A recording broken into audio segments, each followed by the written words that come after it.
myself.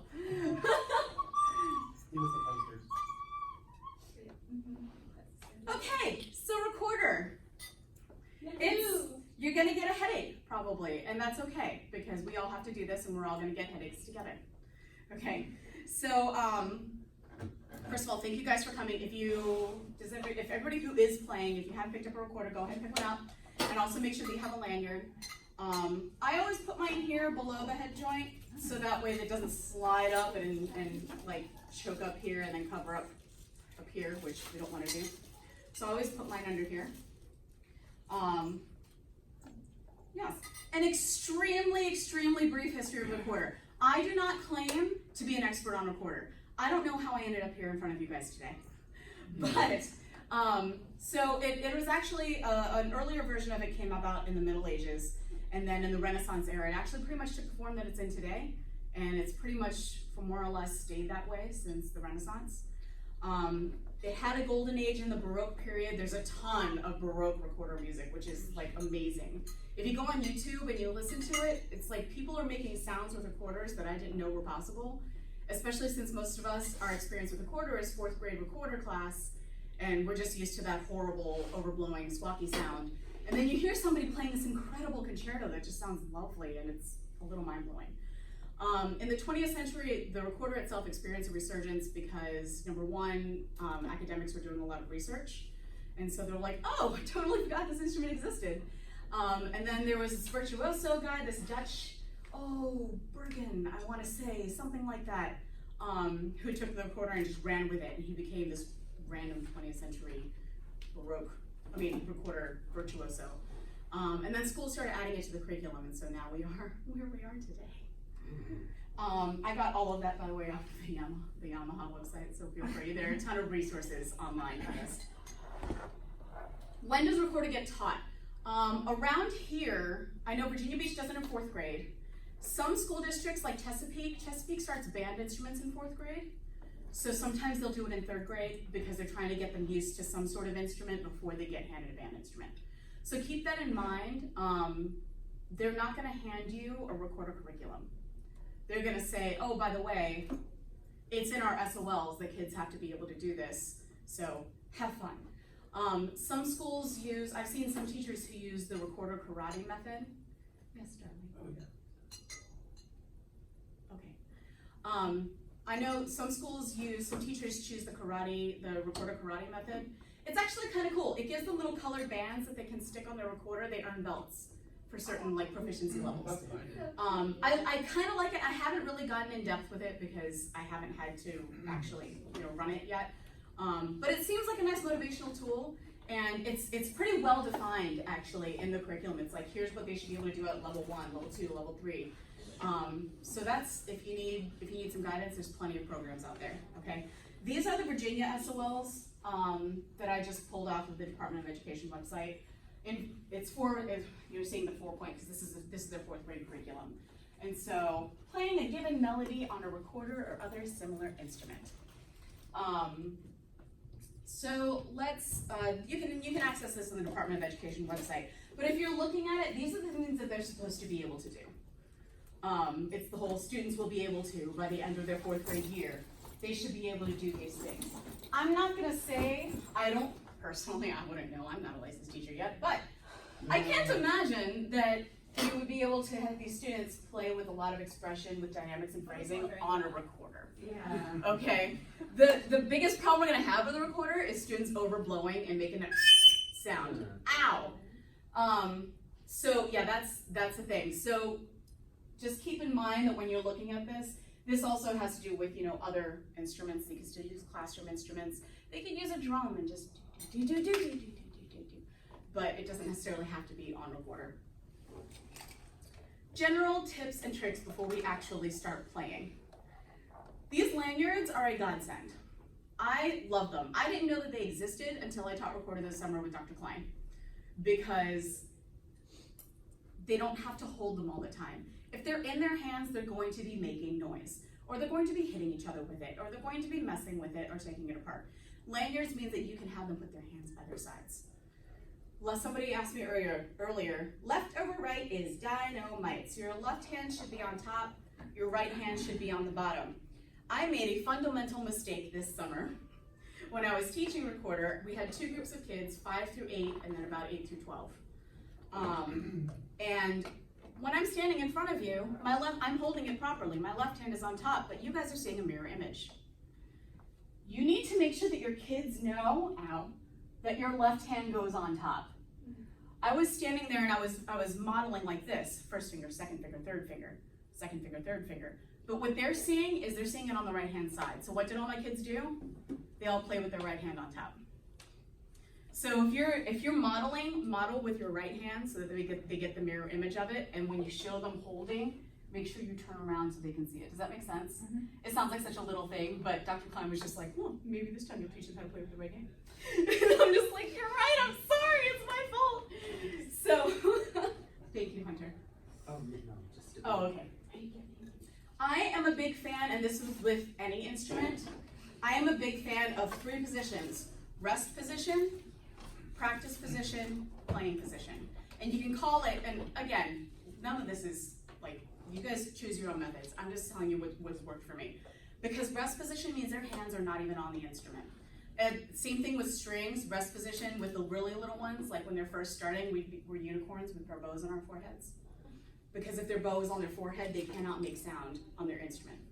With their bow, anyway, they still find a way. Mirroring when demonstrating. Another thing that was actually excellent that came up in our instrumental tech class today, the instrument comes to you, not the other way around. Because you'll end up with this beautiful, okay, our posture is fantastic, now play. Thing, all right? So even if they bring their arms up, instead of like this, which will also happen, but just make sure that we emphasize, and when we go from practice position to playing position, the instrument comes up to us. All right, and then unicorns if you have to. Unicorns on your forehead. That's just a me thing. I don't know, I'm weird. Kids seem to like it. It works for me, so whatever. All right, so rest position with your recorders right now.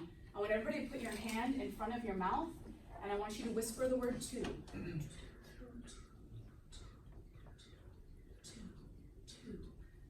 And you can go ahead and phonate a little bit. Two. You feel that airflow? Two. That's how we create our articulations, is with a T or a D, with your tongue. That way we don't have kids going and hyperventilating. All right? So, this is getting in my way. Well, overblowing is going to be your biggest problem teaching the recorder. Kids don't know how to regulate their air. They just go for everything 110%. So one of the things that Dr. Klein recommended for me was, it's like they're blowing on a candle. You want to make it flicker, but you don't want it to go out. Sometimes that imagery helps. Sometimes the imagery of blowing a bubble, you know, when you're trying to blow a really big bubble and you want to regulate that air because you don't want the bubble to pop. If you blow too hard or too suddenly, the bubble will pop. So whatever mental imagery you can get with these kids, try not to use the idea of a birthday candle, because what do we do with birthday candles? We blow them out. And they spit all over the cake. So I try not to use a birthday candle. I try to use the image of just a regular candle or like a Christmas candle. That we just want to make the shadows dance, but we don't want to blow it out. Another thing, if you're having a lot of trouble with it, you can always tune them on a low G. So that way they can try to tune that pitch, because if they overblow it, they won't be able to match the pitch. You could even go all the way down if you want to, like the much lower notes, because those are the ones that are harder to play. B is pretty easy. You can blow almost as hard as you want on B, and it doesn't really matter. But those lower pitches are going to be the ones where they have more trouble. All right? So let's pick up our recorders into practice position. These are the first 2 notes that I always start with, is B and A, because they're really easy. Our thumb is covering up our back hole, and then B is just our first right there, finger 1. These are different fingers from piano, because it's 1, 2, 3, 4. Our thumbs are totally out of the equation here. All right, so B is just 1 and A is just 2.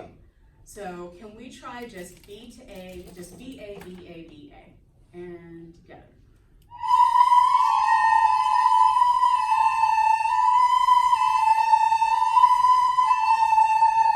Yes, that was lovely. It's almost like we're training this room. And you notice that I put a picture of a candle down here at the bottom so that as we're playing these and kids are like, oh my gosh, where did my fingers go? Then when we start to overblow, I have that visual ready for them. So that way, if we start to go nuts, I'm like, don't forget about our candles. We don't want to blow out our candles. An activity that I actually found on the West Michigan Symphony page, which I thought was interesting, where they had like this whole recorder curriculum. It was actually very advanced, and the terminology was very advanced, but it had good things for me to pull out of. I kind of liked this activity, to have kids pair up, and so that way they can hear the difference between the pitches, because if you overblow on the A, it'll sound more like an A sharp. So to be able to distinguish between the, to pair them up and say, okay, you play 4 notes and I'm going to see which one's which. That way we can tell the difference between pitch A and pitch B. Does that make sense? And I thought it was an interesting activity. I haven't tried it with kids. It could be a total disaster for all I know. But I just like the idea of let's differentiate between the higher pitch and the lower pitch on 2 notes that are easy enough for them to play. All right? A lot of the fingering charts that you're going to see are going to look like this, which, although correct, I personally wouldn't use in my classroom, just because this is kind of overwhelming, and I also feel like it's not very clear. Because, like Lee pointed out, it's hard to see the difference between the C and the D, because this is our thumb, but it's just not as clear, you know? Plus, that's a whole lot of information. Can you imagine never having held one of these before, and then somebody's like, here, and you're like, how old are kids in 4th grade? Like 9, 10? Yeah, and you're just like, okay. So, this exists, but I personally don't use them. Like I was showing you guys earlier, I found these on Teachers Pay Teachers. I'm not a huge fan of everything on the website. I like to make my own lesson plans and use other people's for, reference, but you can find a lot of amazing resources on there, honestly. I found these and I thought they were super cute. And purchasing it let me have reprinting rights so I can make posters. I like that they're bright, I like that they're concise, they're easy enough to read, even from a distance. It has the notation on it, which I really like, because we can start with notation right away, honestly, at that point. And then it's just so nice and clear. And because they're individual posters, you can put them up as they learn their notes, or cover them up, or whatever. So that way it's not this deluge of information, and they can see what they need to see. Plus, what I really like, oh, hello, is when I have something like, oh, this is great, this is awesome. I can just pull them out one at a time and use whatever I need for the activity. So we already did B and A, let's try B, A, and G. The infamous hot cross buns notes. So let's just try, if you guys can repeat after me. You try that, here we go. 1, 2, here we go. Very nice. Now let's see if you guys can repeat after me on whatever, on the melody that I improvised. Let's try this. You try? Go ahead. Good, what about this? 3, 4. Good, one more, let's try. 3, 4.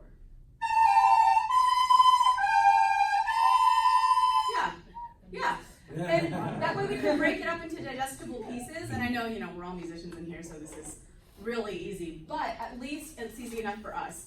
You also have to keep in mind the reason why a lot of districts choose to start it in 4th grade instead of earlier is that those fine motor skills are still not always there. I've seen, like this summer, my youngest kids were 5 years old to 8 years old. And we tried so hard. But in the end, what I ended up doing was I had to take masking tape and I taped over the holes so they were playing the right notes, and I had them hold like this and we just played rhythms. That's not what we were planning on doing in the beginning. But these kids the youngest one was 5 years old and there was only so much that I could do. what I ended up doing was I made little flags. I made little flags to hang from it so they looked like they were like heralding trumpets. And so I had them play like to the left and to the right and up and down to distract people from the fact that they weren't actually playing a recorder, but they were holding it in their hand. And that's the grandma test. If grandma's gonna say, oh, then you win. All right? So this, I found this, and I'm using all like free resources right now. There's like literally tons of resources for recorder. I like this for a bunch of reasons. We've got lyrics, which means that you can say, hey, this half of the class, you guys sing the words. This half of the class, you guys can play. We can learn the melody first by singing the song. We can antiphon it. And learn the song together so they have an idea what it's supposed to sound like before they start on the recorder. So that way they get an idea of what it's supposed to hear like in their head and they can hear when they're out of tune, which is really, really helpful because if all they've heard is the squawky version on the recorder, they may not get a good idea of it. I also like that it's actual notation. There's no like, spoon feeding it to them. It's there. I'm a big proponent of using notation as soon as possible because I don't see any reason why they can't. I also like that the note names are still in there, so it's a little bit of a crutch. It helps them along. It's simple rhythms, just quarter notes, eighth notes, and rests, quarter rests. That's easy enough for them to do. We can clap it. We can make this a singing activity first and get them in their head before we start to play. And that's kind of cute, it's got a little brown on it. I also like that it has the fingerings down here at the bottom, so that while they're playing, if I have this up on the board, like right now, and I'm like, okay, let's do this together, that one kid doesn't have to be like, oh gosh, what is my fingering? Everybody else is doing it and I'm not doing it. It's right here, so that way they don't have to panic and they can focus on learning the song. If you're panicking, and I'm sure we've all been in this situation before, if you're too busy panicking while everybody else is doing something, you're not gonna learn and you're gonna get discouraged from doing it. So yeah, shall we play it or shall we sing it first? Let's sing it. Would you like to sing it first? What's our first note? B. B. For a bonus point, who can tell me what the fingering is for B on the recorder? Yes, Hunter. No, he said it first. What was that? Thumb in one. Thumb in one. You were right. Let's try singing it together. We are all musicians here, so I think we can just jump right into it. So let's go ahead. We're gonna start right here. 1, 2, 3, 4. From the meadow, can't get him out. Take a little stick and stir it about. Rest.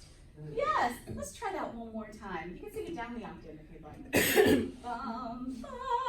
1, 2. Frog in the meadow, can't get him out.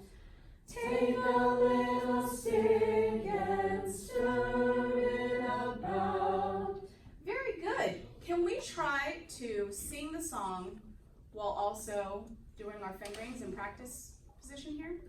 So we already said what our first one is, right? It's B, and you said it was our thumb in 1, right? It's also done. So we're gonna start with 1. What's our A? Thumb in 1 and 2. And our G? I like these first 3 notes because as the pitch descends, so do your fingers. It's a little thing, but it makes a big difference. So let's try it. So we're gonna start with our B. So let's try singing the words, and we'll see if we can finger our notes at the same time. So we're gonna start here. Here we go. 1, 2. Frog in the meadow, can't get him out. Take a little stick and stir it about. Yes, you're gonna see a lot of this going on. Honestly, in the very beginning, I don't know if this is wrong or not. I don't really care because I know that that's really hard. You see it in beginning piano students all the time. They're going like this. After maybe the first few times that we've worked with it, then I'll start to work on, okay, let's see if we can keep our fingers close to our holes so we don't have to work so hard. But in the very beginning, when it's just like, oh gosh, all of this is new, I'm honestly just happy if they can do that. Another thing I always try to keep out for is when you pull your fingers away, you should see little circles on the pads of your fingers. It shouldn't be on the tips of your fingers. You're gonna get that a lot with piano students, especially because they're used to playing like that. should be on the pads of your fingers, and your thumb should be right in the middle of your thumb, instead of on the side or by your thumbnail or whatever. That helps a lot. Okay, so here's another one. Again, I prefer things with lyrics. I just pulled this off of like some website last night. I like that it has the notation, that's why I chose it. I'm not a huge fan of the note names being right above the words, just because it makes it a little busy to me, and it's easy to be like, oh no, what's going on? But I do like it. Shall we try to play it? Sure. And we can go a little more up tempo. Let's try 1, 2, 3, 4.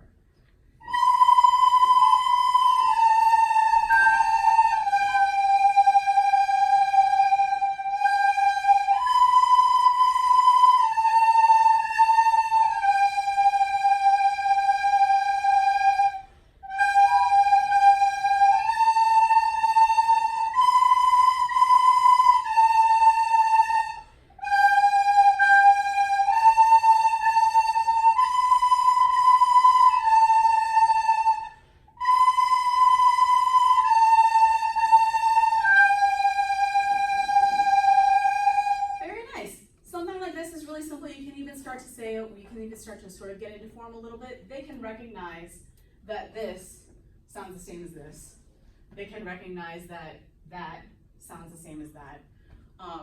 Little things so that way we're not just focusing on recorder, which I've seen some teachers do, and then it's just like, well, we want to try to get, the full musical experience in. Scotland's burning, y'all. I found this last night and I was like, well, here's the tricky thing with Scotland's burning. So we've got our B, A, and G, but we also have our low D, which if you try to play it on your recorder right now, you'll notice takes a lot more breath control.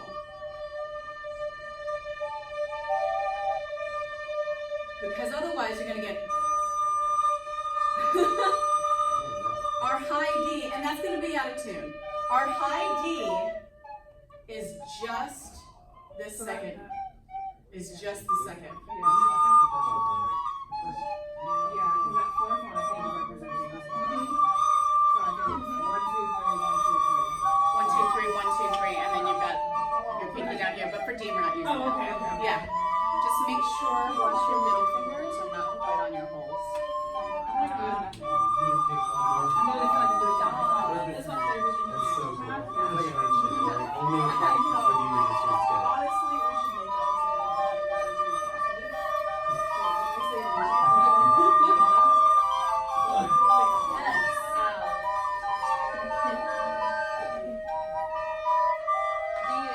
So let's try playing all 5 of these notes.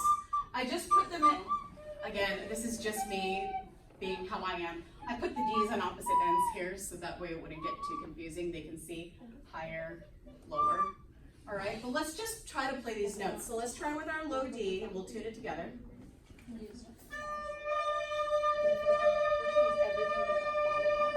Good, let's go to G. So G is just our top 3. Good, let's go to A. And B. Now D, the high D. Good. And it's totally all right if they need to brace like this, because what's going to happen is they're going to let go of everything and then it's going to be like, oh no. So I always, this is again just me, and I am by no means an expert, but if I need to pull my thumb off of here, I'll put it somewhere else to help brace, and then you can put your pinky somewhere, usually down here, so that way we can still have a good grip on it. Because if I move it too far away from here, then when I start going back down, oh my gosh, and I have to put everything back where it was supposed to be. Does that make sense? Do you guys want to try it real quick? Yes. Okay, let's try it. It is also a round, which is also in your SOLs. They should be able to play simple 2-part. Are we doing it this round, or are we just? Not the first time. Okay. The first time we'll just play it, okay? Y'all are getting way ahead of yourselves here. The first time we're going to play it all together. We'll probably play it all together a couple of times. And then we'll see if we can split into 2 groups and just do a simple 2-part round. I think we can do it.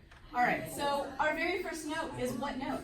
D. Low D, which is thumb. 1, 2, 3, 1, 2, 3. There's some 16 notes up there. That is some 16th notes. That's another thing to keep. This is obviously a higher level piece. This is obviously not something that I would pull out in the very, very beginning. But honestly, by the end of the year, Well, if you're doing Gordon too, it's like do day, do day, do day, do day, Right. do, so do day, do day. You know, it's like it's a good rhythm reading on Gordon. it is a very, yeah. I was like, oh, there's a lot going on here. I like it. Don't worry about the accents for now, friends. Let's try to just play the pitches.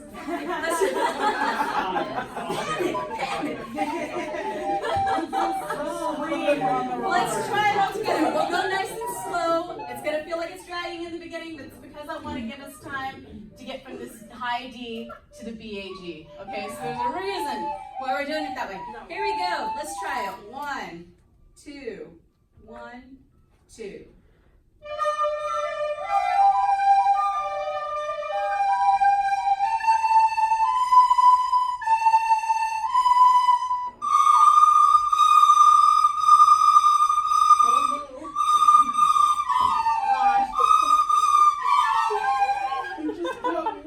I know.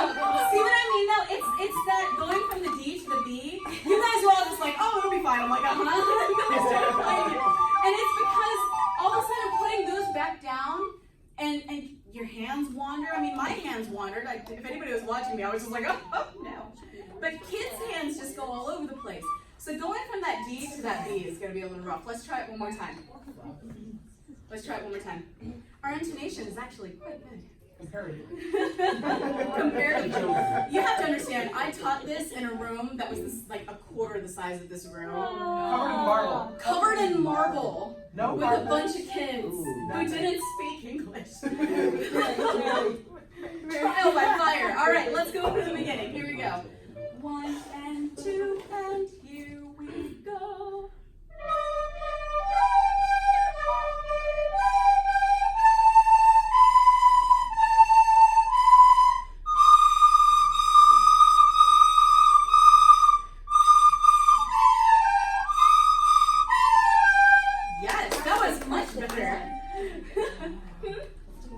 Let's do the round. All right.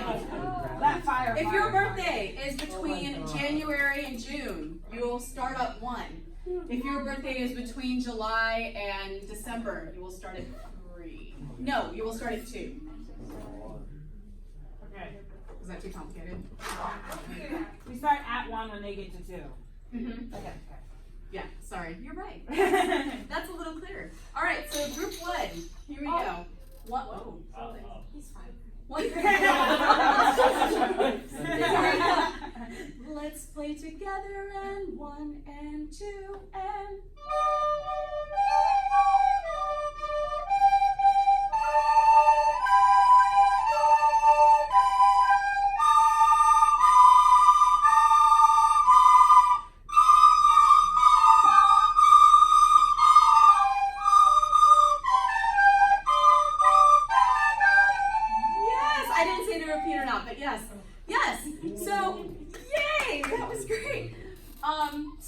I chose this because number 1, it's a song that we're all very familiar with at this point. Also because it is a little bit more complicated, it is a little bit higher level. We've got these 16th notes. We can still split up the class. You can split your class into 3 if you have a whole lot of them and you don't want your eardrums to bleed. And you can say, you guys play the first round, you guys play on the second, and you guys sing the words. I'm a big fan of recorder music that has words so that we can also split the class and sing. And if you guys want any of this, I can make it available on the Google Drive. Okay. Resources. So many resources. I'm actually kind of overwhelmed with how many resources there are. I found some great articles on the NAfME website. They have these forums for new teachers, students, veteran teachers, whatever, where they can ask questions and whatever. And there was a fantastic one teacher, I think in like Texas, just broke it down. Here's everything that I do. Of course, because it's Texas. Of course. There is an American Recorder Society. I'll be honest, I don't know how legitimate it is, but they had a lot of good information and good resources on there. It's a little more academic though, so that might be better for us as teachers as a resource as opposed to things that we're going to use for our students. the recorder karate thing, check it out. It's actually kind of cute. Kids get really excited to get their little colored bands. I personally really like motivational systems. I like the idea of like, so many kids are playing games these days. I like the idea of levels. They're tangible to them.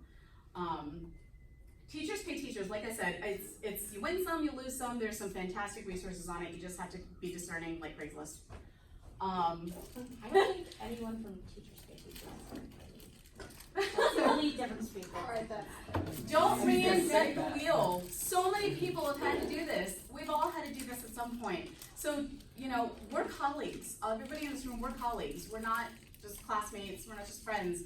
We in this room are resources for each other as well. And then what I kind of like. Oh, by the way, the emergency drill is going to start very soon. So. Yes, I figured it was going to. So what does that mean? There's going to be sounds like gunfire, but it's not. Yeah. Oh, they can't leave the building after we stay.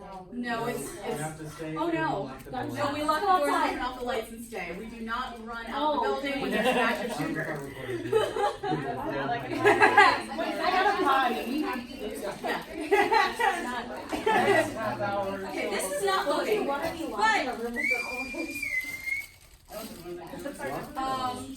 YouTube has a bunch of tutorials and backing tracks and stuff. I thought it was super cute because when I've done beginning strings, it's the same sort of deal. They get really squawky and they get really bored because the music is boring to them. But that's all they can play because it's such a simple level in the very beginning. So I like to use backing tracks with the kids, and so they get to bob along. They get to listen, and they've got like friggin' like electric guitars and drums and like it's cool. It gets them engaged. It actually works. They have a bunch of them for recorder as well that I cannot get to play, which is just as well because that one was hot cross buns. But it'll display the music on the screen while playing a backing track, which is kind of fun. You can take the lanyard. You can take the lanyard. Put the recorder. No, they're gonna be disinfected, so keep them separate from the ones that haven't been used. But yeah, that's all I really have for you guys today. Thank you for your patience. Yeah, does anybody have any questions? They go to the bathroom. Of course. We have one more business thing to do. We do. We have some housekeeping stuff, if you guys can stick around. Okay. If you have not paid dues,